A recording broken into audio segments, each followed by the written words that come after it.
नमस्कार. मी भाऊ तोरसेकर. तुम्ही बघत आहात प्रतिपक्ष. मित्रांनो, एक 10-15 वर्ष झाली असतील. सलमान खान या अभिनेत्याचा एक तथाकथित कुठल्या तरी सिनेमातला डायलॉग आहे. तो खूप लोकप्रिय झाला होता, पॉप्युलर झाला होता. तो कोणाला तरी सांगतो, "तू मुझ पर एक ही मेहरबानी करो कि मुझ पर मेहरबानी मत करो." म्हणजे तुम्ही मला मदत करा, उपकार करा, की तुम्ही माझ्यावर उपकार करू नका, मला मदत करू नका. याचा अर्थ असा होतो मित्रांनो, की काही उतावळे लोक अतिप्रेमापोटी कोणाला तरी मदत करायला जातात आणि त्याचं अधिक मोठं नुकसान करून टाकतात. आजकाल महाराष्ट्रात नव्याने उपमुख्यमंत्री झालेल्या आणि पहिल्या महिला उपमुख्यमंत्री असलेल्या अजितदादांच्या पत्नी सुनेत्रा वहिनी यांची अवस्था काहीशी तशी झालेली आहे. त्या एकट्या पडल्या आहेत. अजितदादा गेल्यानंतर त्यांच्यावर बराच भार आलेला आहे, बरीच जबाबदारी आलेली आहे. या कारणास्तव त्यांना मदत करायला धावत सुटलेले इतके लोक आहेत, की न मागितलेली मदत जेव्हा हे लोक द्यायला जातात, त्याची भीती सुनेत्रा वहिनींना सगळ्यात जास्त वाटू शकते. मी तुम्हाला एक उदाहरण देतो मित्रांनो. काही लोक अशी उतावळी मदत देतात, त्यामध्ये सगळ्यात मोठा घातपात सामावलेला असू शकतो. 2014ला ज्या वेळेला विधानसभेच्या निवडणुकांचे निकाल लागत होते, राष्ट्रवादी असेल, काँग्रेस असेल, शिवसेना असेल किंवा भाजप असेल, हे चारही प्रमुख पक्ष ती निवडणूक स्वबळावर लढवत होते. कुठली युती आघाडी निवडणुकीत नव्हती. ज्या काही जागा मिळतील त्या प्रत्येक पक्षाच्या आपापल्या लोकप्रियतेच्या आधारावर मिळणाऱ्या होत्या. आणि जसजशी अर्ध्यापेक्षा अधिक मतमोजणी पूर्ण होत आली, तेव्हा एक चित्र स्पष्ट झालं, की सत्तेत बसलेली काँग्रेस आणि राष्ट्रवादी आघाडी या दोनही पक्षांना मतदाराने साफ साफ नाकारलेलं होतं. अशा वेळेला भारतीय जनता पक्ष हा महाराष्ट्र विधानसभेतला पहिल्यांदाच सर्वात मोठा पक्ष होणार हे सुद्धा चित्र स्पष्ट झालेलं होतं. पण दुसरीकडे भारतीय जनता पक्ष हा 288 आमदारांच्या विधानसभेत सर्वात मोठा पक्ष होणार असला तरीही त्याला स्पष्ट बहुमत मिळणार नाही. बहुमताच्या आकड्यासाठी कोणाची तरी इतर पक्षांची मदत घ्यावी लागेल हे सुद्धा स्पष्ट झालेलं होतं. अशा वेळेला शरद पवारांनी एक डाव टाकला होता, की महाराष्ट्राला त्रिशंकू विधानसभा परवडणारी नाही आणि लगेच परत एकदा मध्यावधी निवडणूक परवडणारी नाही. म्हणून सर्वात मोठा पक्ष म्हणून जनतेने ज्या भारतीय जनता पक्षाला कौल दिलेला आहे, त्यांनी सरकार बनवण्याला राष्ट्रवादी काँग्रेस बाहेरून पाठिंबा देईल, बिनशर्त पाठिंबा देईल. आता गंमत बघा, हा पाठिंबा भारतीय जनता पक्षाने मागितलेला नव्हता आणि शरद पवारांनी भाजपच्या विरोधातच निवडणूक लढवली होती. पण मग शरद पवार हे इतके उदात्त का झाले होते? त्यांच्या डोक्यात वेगळाच डाव होता आणि नंतर त्यांनी तो कबूल केलेला आहे, की 25 वर्ष जी शिवसेना आणि भाजप युती टिकली चालली, एकमेकात भांडले पण एकत्र लढले, ते दोघेही एकत्र आले तर दोघांचंही निर्विवाद बहुमत होईल आणि राष्ट्रवादी आणि काँग्रेस या दोन पक्षांना दीर्घकाळ अडगळीत पडावं लागेल. तेव्हा शिवसेना आणि भाजप हे निवडणुकीपूर्वी एकमेकाविरुद्ध भांडून जागा वाटप न करून एकमेकाविरुद्ध लढले असले तरी त्यांना मिळणाऱ्या जागा निर्विवाद बहुमताच्या खूप पलीकडे जातात. आणि खरंच शेवटी निकाल कसे आले? 122 अधिक 63 म्हणजे जवळजवळ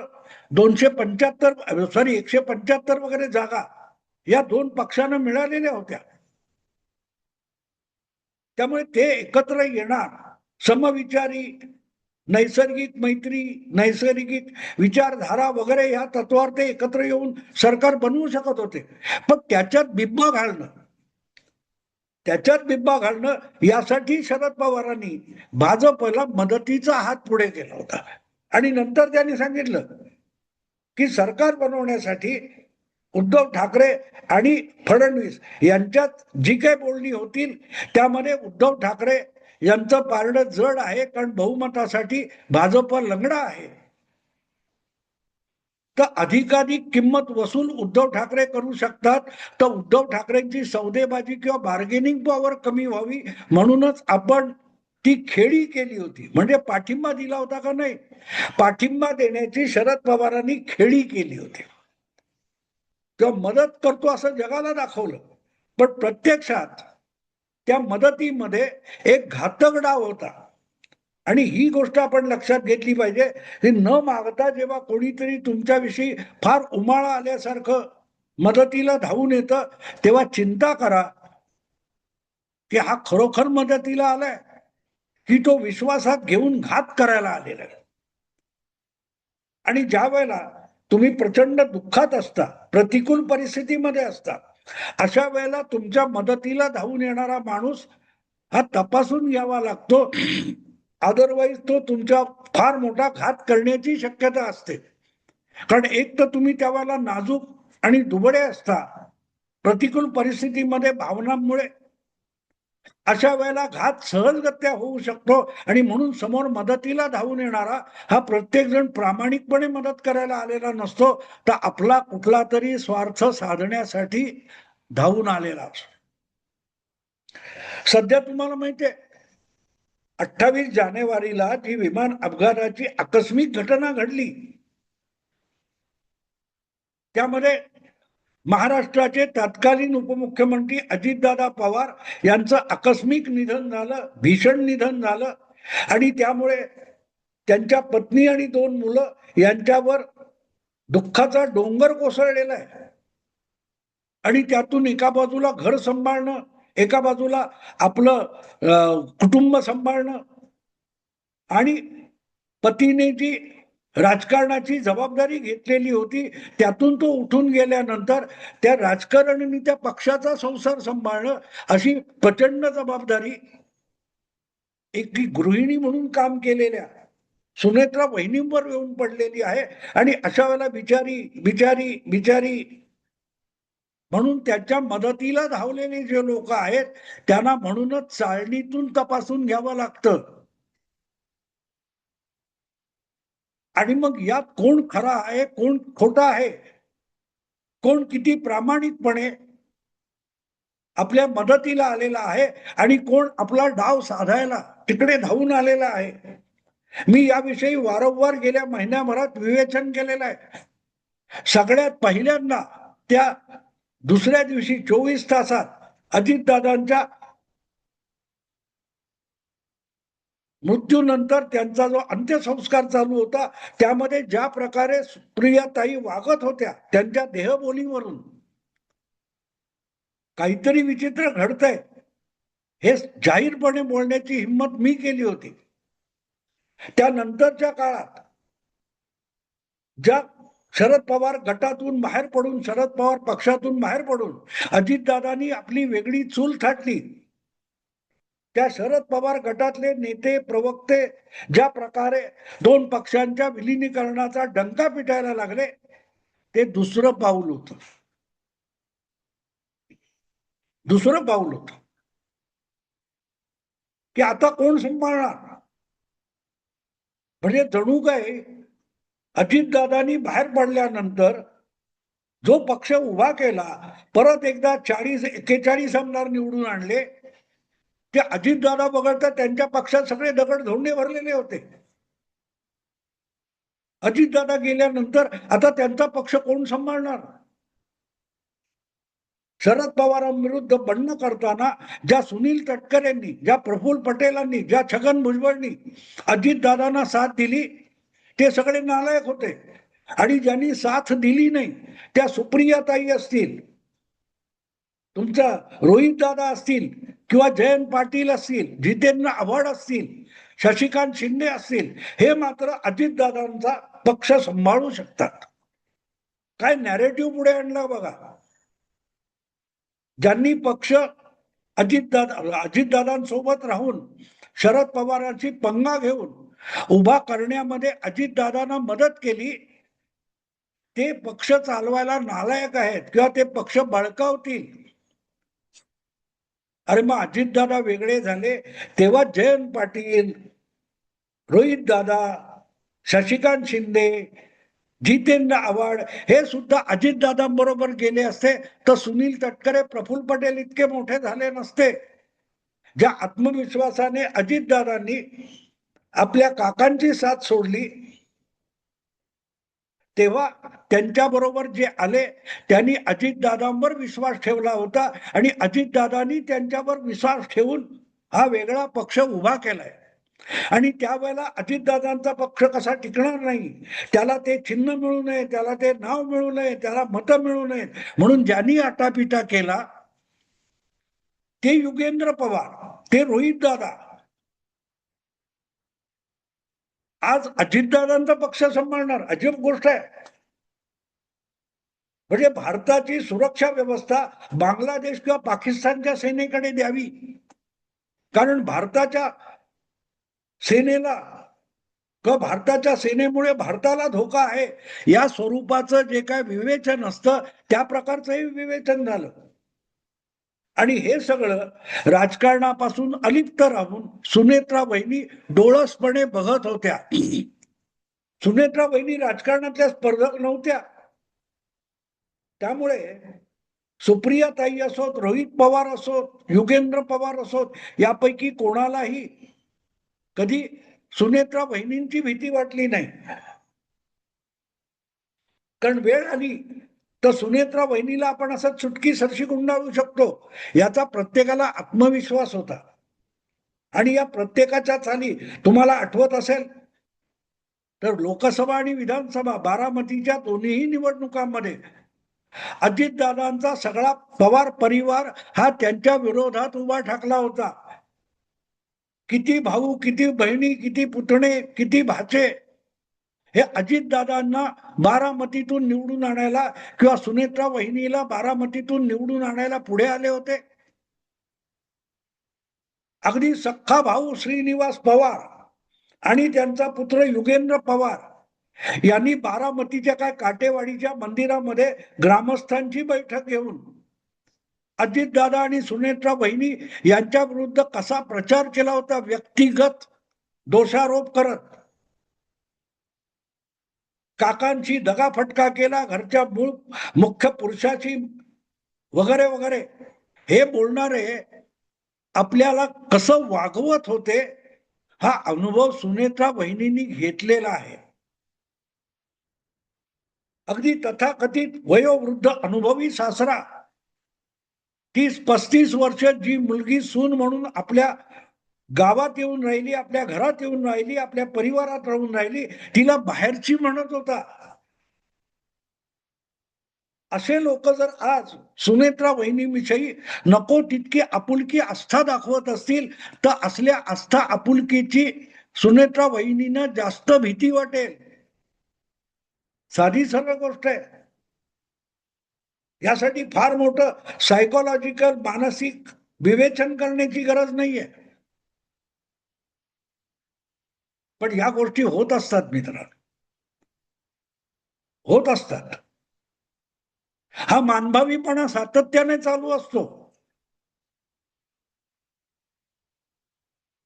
आणि यामध्ये शरद पवार असोत किंवा सुप्रियाताई असोत आणि रोहितदादा पवार असो, हे तर वाकबगार आहेत.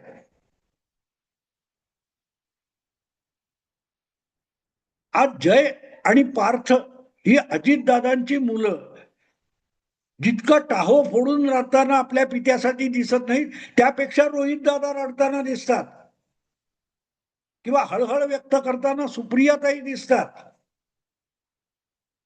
मग हा सगळा जो पुळका आहे हा लोकसभा विधानसभेच्या वेळेला कुठे गेला होता? अजितदादा हा एक घरातला व्यक्ती नव्हता. अजितदादा हा सार्वजनिक जीवनातली व्यक्ती होता, राजकीय नेता होता, त्याचा एक पक्ष होता आणि आहे. त्याच्या भल्यासाठी किंवा त्याच्या कुटुंबियांच्या भल्यासाठी आज ज्यांना ज्यांना मोठा पुळका आलेला आहे त्यांना 1-1.5 वर्षापूर्वी कुठचा विंचू चावला होता नसेल तर आज ते सगळं जी काय आस्था आपुलकी दाखवतात ती शुद्ध ढोंग असत. आणि त्यांनीच सुनेत्रा वहिनी सगळ्यात जास्त घाबरलेले आहेत. त्यांच्या पक्षाचा अध्यक्ष, राष्ट्रीय अध्यक्ष कोण व्हावा, उपमुख्यमंत्री कोण व्हावा याची फिकीर रोहितदादा पवारला जास्त आहे. क्या बात है.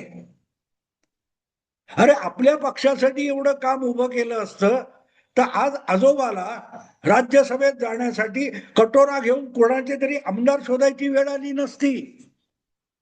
रोहित पवार यांनी एक गोष्ट पहिली लक्षात घ्यावी, आपल्या पायाखाली जमीन आहे का बघावं. अजितदादांना न्याय द्यायला निघालात तुम्ही.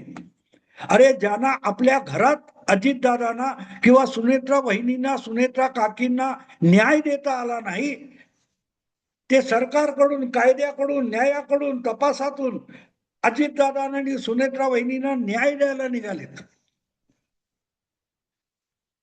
जे तुमच्या हातात होतं तुम्ही दिलत का? तुम्ही दिलत का? अजितदादा तरी प्रामाणिक होते. सुप्रिया विरुद्ध पत्नीला निवडणुकीत उतरवायला नको होतं, हा एवढं बोलण्याचा प्रामाणिकपणा त्यांच्याकडे होता. आज पण युगेंद्र पवार किंवा रोहित पवार अजितदादांच्या विरोधात युगेंद्रला उतरवणं चूक होतं हे कधी बोललेत का तुम्हाला ऐकायला मिळाले असं? कारण शुद्ध ढोंग आहे. आणि या असल्या ढोंगी लोकांच्या सहवासात 30-35 वर्ष काढल्यानंतर सुनेत्रा वहिनी या अनुभवाने पवार परिवार ओळखू शकलेले आहे. आणि म्हणूनच त्यांना सुनील तटकरे किंवा प्रफुल्ल पटेल यांची भीती वाटत नाही, अजिबात भीती वाटत नाही. ते आपल्याशी दगा फटका करतील अशी सुतराम शक्यता सुनेत्रा वहिनींना वाटत नाही. कारण ज्यांच्या बरोबर 3 दशकापेक्षा अधिक घालवलेत पवार म्हणून पवार कुटुंबात, त्यांच्यावर विश्वास ठेवता येत नाही इतका विश्वास सुनेत्रा वहिनी, प्रफुल्ल पटेल आणि सुनील तटकरेंवर ठेवू शकतात. कारण आपली सगळी राजकीय प्रतिष्ठापणाला लावून, पदपणाला लावून हे 2 नेते अजितदादांबरोबर उभे ठाकले. वेळ आली तर शरद पवार आपल्याला कुठल्या कुठे लढवतील ही भीती असताना सुद्धा सुनील तटकरे उभे राहिले.